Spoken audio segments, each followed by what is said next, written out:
I would say the most surprising thing that has happened over the past few years is that sleep has become cool.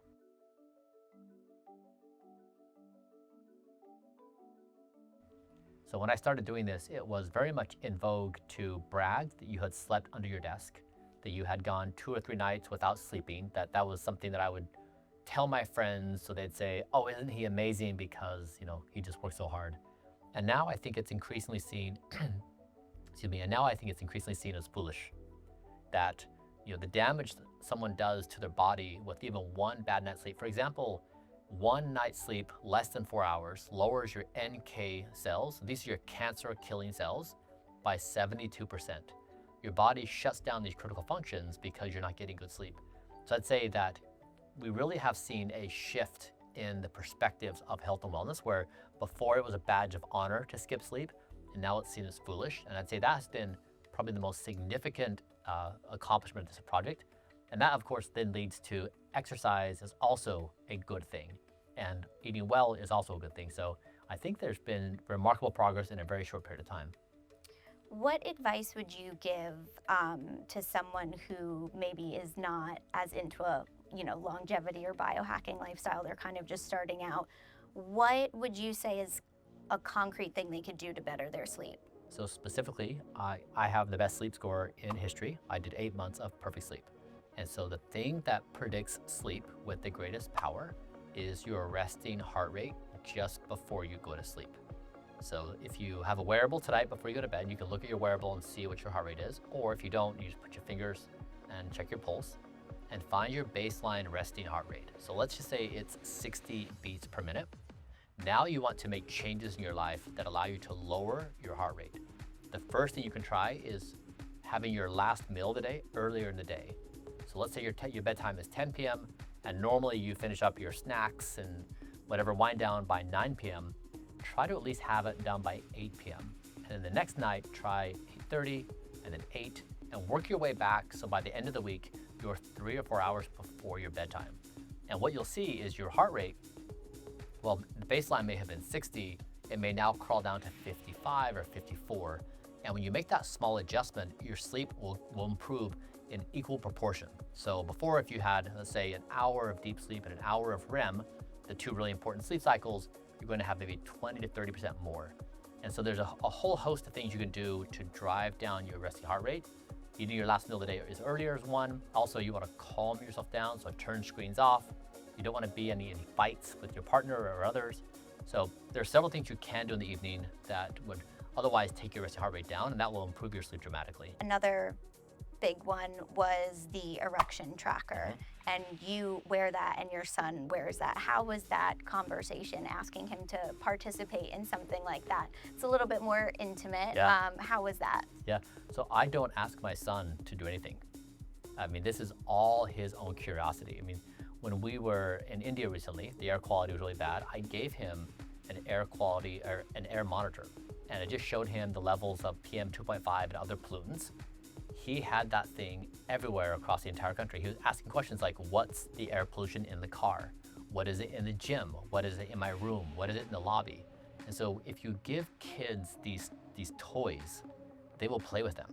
And so I've just given him all these different things he can play with. Like air quality monitor, he can do his own blood draws, he's looking at the speed of aging. So I think kids are naturally curious, they want to play, they want to learn. And so this is very much like he just does his thing. The thing I've been curious about on the erections is when I first started measuring this, I didn't know if it was a good idea. Is it lowbrow? Is it like a little off? And it turns out that this is true for both men and women, that a man's nighttime erections and a woman's nighttime erections and the clitoris engorging is one of the most important biomarkers of anything about our entire body.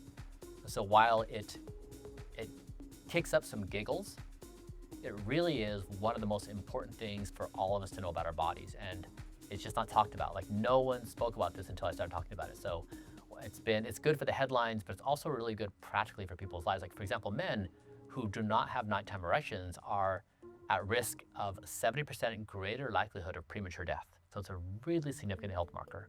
A lot of people assume that I'm miserable. They assume that I want to do cheat days. They assume that I miss a whole bunch of stuff. And all three of those things are incorrect. I love this game so much. I love the process of going through the scientific literature. I love doing the baseline, the measurements on myself. I love trying to see if we can improve it. To me, this is like my best life. And then when it comes to the cheat days, it sounds so miserable to me. Like the idea of eating a donut or a pizza or something, I know immediately I'm gonna have intense regret. I'm going to hate myself for 5 hours because I'm gonna feel sick. I'm not going to sleep well that night. Tomorrow I'm going to feel awful and cloudy, and so it just like wrecks me as a person. It's not fun, it's not enjoyable, I don't want to do it. And I think that's hard for most people to imagine, that you could be like that you can get to a state where where you actually don't crave eating bad foods. So no pizzas. And No French fries. no French fries. And you don't miss them? I don't. So when was the last time you had a pizza or a French fry, or do you Yeah. remember? Yeah, I had chili cheese fries, I think 4 years ago. My son, he was like, Dad, I don't believe you when you tell me that you're going to get sick or that you don't like them. So let's do an experiment. We'll get them, you have some, and we'll see how you do. I said, okay. So we did get them, and I forget how many, maybe like 15 to 20 of them. I got sick. Yeah, it was sick for a couple hours. Then at night, my resting heart rate, which is normally in the mid 40s, increased to the mid 60s, and it was sleep hell. So when I was laying down, like my heart is racing, I can feel it. I can't go to sleep. I'm waking up all the time, tossing and turning. And the next morning, I'm just like, I feel terrible. Like it's awful. And I don't want to do that ever again. If you were ever asked to be an advisor for any kind of political, whether it's administration or just kind of an advisory panel, is that something you'd be interested in? Yeah, I'm happy to serve my country. I think that health is a universal desire. It transcends borders, it transcends ethnicities, it transcends ideologies. It is the one thing we all share in common. And so if I can help my fellow humans be healthy in any part of the world, the US or any part of the world, I'm eagerly willing to do so.